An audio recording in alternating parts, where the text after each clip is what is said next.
मतलब सोचिए, एक सुबह आप सोकर उठे, आपके किराएदार आपके दरवाजे पर खड़ा हो और वो आपसे कहे कि आज से वही मकान का मालिक है और आपका घर उसका घर है।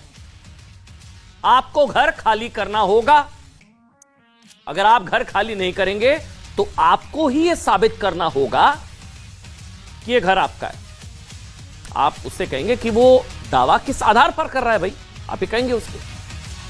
वो ये कहेगा कि उसे लगता है, ध्यान से सुनिएगा, वो ये कहेगा कि उसे लगता है कि 400-500 साल पहले उसके पूर्वज यहां रहा करते थे। देश का कोई कानून तुम्हें ऐसा करने की इजाजत नहीं देता, आप ये कहेंगे। वो कहेगा एक कानून है जो उसे इसकी इजाजत देता है। इस कानून का भारत के संविधान में कोई जिक्र नहीं है। यह कानून आपके जीने के अधिकार का भी उल्लंघन करता है, लेकिन यह कानून उसे आपकी जमीन पर कब्जा करने का अधिकार देता है। इस एक तरफा कानून का नाम है वक्फ एक्ट 1995। ये आप सुनेंगे, एक्सक्लूसिव रिपोर्ट है, हैरान हो जाएंगे आप।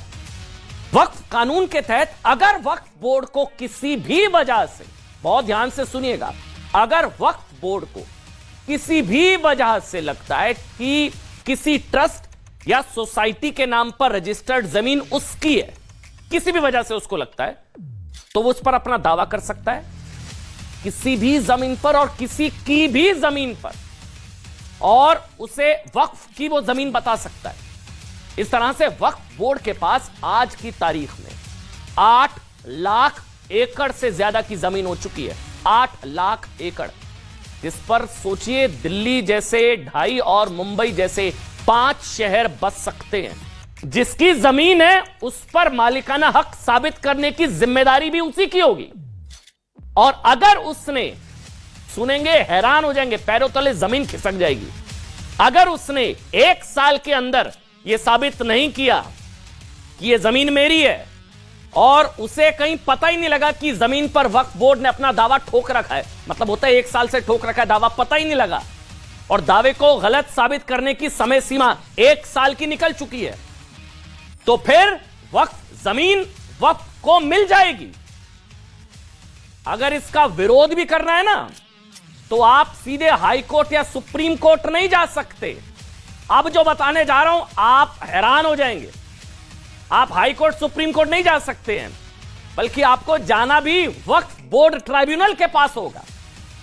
अब वहां पर कौन लोग होंगे? इस्लाम के जानकार बैठे होंगे, जो पहले से आपकी प्रॉपर्टी पर दावा ठोकर बैठे हैं, उन्हीं के पास आपको जाना होगा, हाई कोर्ट सुप्रीम कोर्ट नहीं।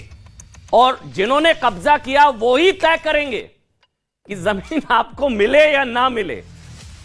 अब सोचिए, इसी एक तरफा और हिंदुओं से भेदभाव करने वाले कानून के खिलाफ और वक्फ बोर्ड की तर्ज पर सनातन बोर्ड बनाने की मांग हो रही है। मतलब हिंदू बेचारा वक्फ का मारा।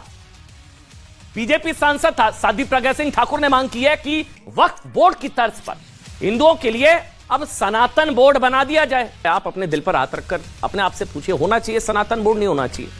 मतलब ये सच्चा सेकुलरिज्म तो एक धर्म के लिए तो वक्फ बोर्ड है, दूसरे धर्मों ने कौन सा पाप किया भाई? मतलब मुस्लिम मुल्कों में भी नहीं होगा ऐसा वक्फ बोर्ड। ऐसा वक्फ बोर्ड जिसको इतने असीमित अधिकार मिले हुए मुस्लिम देशों में भी नहीं होगा।